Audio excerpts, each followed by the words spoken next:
Hey there, fishing world. Fat Can Newton coming at you. Today we're going to talk about, actually I'm going to talk about how I dress for tournaments. As you can see, I'll let you guys soak it in for a second.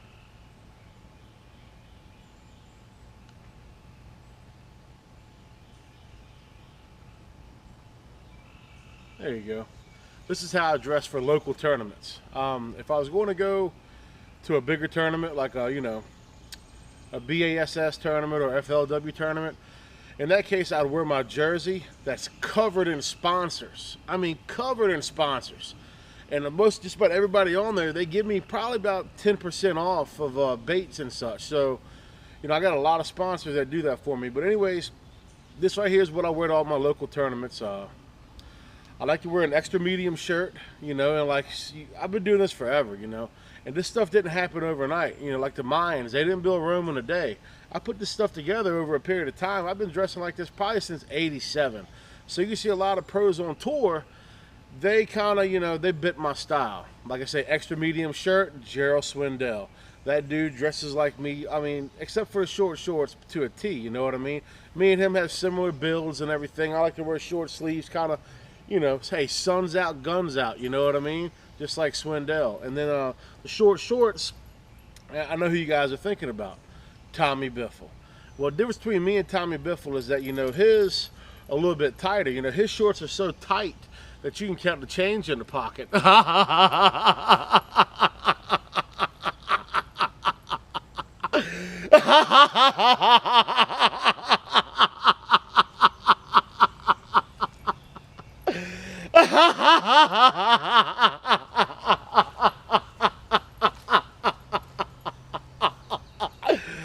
Oh man, I'm sorry, but like I say, when it gets a little bit cooler out, I'll wear my yoga pants. I love wearing yoga pants because they're tight and everything, and you know who wears those now? I mean, but one guy out there, and he bit my style. Aaron Martins, he's out there wearing yoga pants just like me, but he got that from me. Flat brim hats. A lot of the young cats are wearing them. You'll see Swindell, Iconelli, Wheeler, Eller, all them boys, man, flat brim. That's something I started. I started by accident. I was wearing my hat. I had to sit down on the couch, and I sat down on it. And, boom, the brim went flat. I said, son of a gun, that is tight, boy. So, I've been doing this since '87. Nobody really started doing it till the past several years. And now, boom, everybody's got flat brim, thanks to your boy. These things right here, buffs. You see a lot of guys wearing them now. Most of them are for sun protection. I started this. I cut my sleeves off my t-shirt and I put it around here to protect the sun. But you see like Shaw Grigsby, he's always wearing them. He's not wearing them necessarily to keep the sun out of his face. He wears his to protect that lip rug. Because what I heard through the grapevine is he got a 3/4 ounce football jig stuck in his mustache. But it had one of those Uncle Josh real pork trailers on it, the pork chunk on there, and he had that jig in that mustache about 3 weeks and didn't realize it till that pork started going bad, and he smelt it and was able to get it out of that big old stash of his. But like I say, man, I started dressing like this probably around '87 because I was in martial arts. A lot of you guys don't know that. Think I've been, ripping lips and forever, but I haven't. Martial arts is where I started everything. That's why I'm so agile on the boat. You know what I mean? I'm all about high kick. You know what I mean? I don't do that a lot anymore because I put that in my past. You know what I mean? High kick. I used to always be into martial arts. What really got me out of it, I fought in kumites, and I fought my last kumite was in '89. I went over to Shanghai and met a guy named Gene Clade. Just so happened that he was Kevin Van Dam's cousin. A small world, right? Well, anyways, fought this kumite, and I was doing pretty good and everything, and I always wore a blue bandana. Well, I was fighting this big Samoan, Korean, Vietnamese guy, and boom, man, he got me. Cheap shot, another cheap shot. Next thing you know, he got me down, and, he wore me out. And when he did, he hit me so hard, he knocked my bandana off. And he ended up fighting Gene Clade in the final of that kumite, and Gene Clade was able to beat him, and he got my bandana back for me, and he gave it to me to set aside on the mantle, you know what I mean? High kick! I just do that sometimes because, I tell you, man, these short shorts, Tommy Biffle, he wears them like I do because I can just get around, I can get around the deck, you know, and I'm agile like a panther with just this high kick with these short shorts, you know what I mean? And it's just it's overwhelming the attention I get, you know, and the respect I get at tournaments. When I pull up to a tournament, man, they see me like this, you know.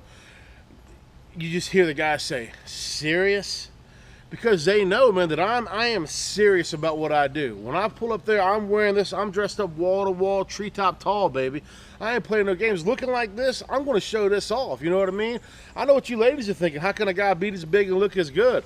That's why I flaunt it, you know what I mean? I'm not a tease or nothing, but hey, you know, I'm proud of what I got, you know? So, and I'll be at the tournament, I'm walking around, I hear Doc chatter, people are calling me poser. They calling me a poser because I'm ready to pose for pictures. Dressed like this, I mean, I'm taking pictures left and right. People, hey man, let me get your picture, let me get your picture.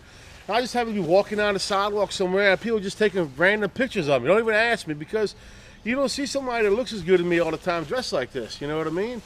So, I'm not going to talk y'all to death. It's just if anybody sees me out there, you know, ask me, you know, hey, Fat Cat, where you get your clothes at? You know, what size is that? Like I said, I'm an extra medium shirt. Swindell, same thing. I like my shorts short like this, so I can high kick. You know, I can move around good. You know, boom. You guys ain't seen these, have you? Leather shoes, okay? I wear these because they're a little loose right now, but when I go to these tournaments, man, you know, I can stick my foot down the water and that leather draws up. You know what I mean? And it's got a real thin sole on it. And I don't cut my toenails, so my toenails are like that. I'd show you right now, but I ain't got time. And what happens is, when like that, when I go to the deck of that boat and I gotta move, I can, boom, I'm gone. Boom, gone. Boom, gone. Cause I get that grip, you know what I mean? High kick. So, this video basically is telling you guys how to be taken serious when you go to tournaments. You wanna wear a nice tight t-shirt representing the company, short shorts to get around, and another thing, you know, these glasses. You know what, I started this a long time ago wearing these big frame glasses. I didn't even do this on purpose. I was in a rush to get out the house to go fishing. I picked up my grandma's glasses, the big old driving glasses, and that's why these are so big, you know. I put these on back in '87, went out, I went to fish a tournament, and all the guys, you know, they always try to emulate me. That's why I see so many guys now biting my style. But I was wearing my grandma's glasses. They thought, being as I was wearing them, that it was the next big thing. And next thing you know, everybody's wearing big frame glasses. So you can thank me for that, you know what I mean? So, yeah, that's how it happened. That's about all I got today, man. Next time I'll show you some other stuff. I don't even know what I'll show you next time. But you know, catch me on Facebook, you know, Fat Cat Newton on Facebook. Catch me on YouTube, Fat Cat Newton channel. And, yeah, I mean, catch me. Especially share this especially with the ladies. Hey, ladies.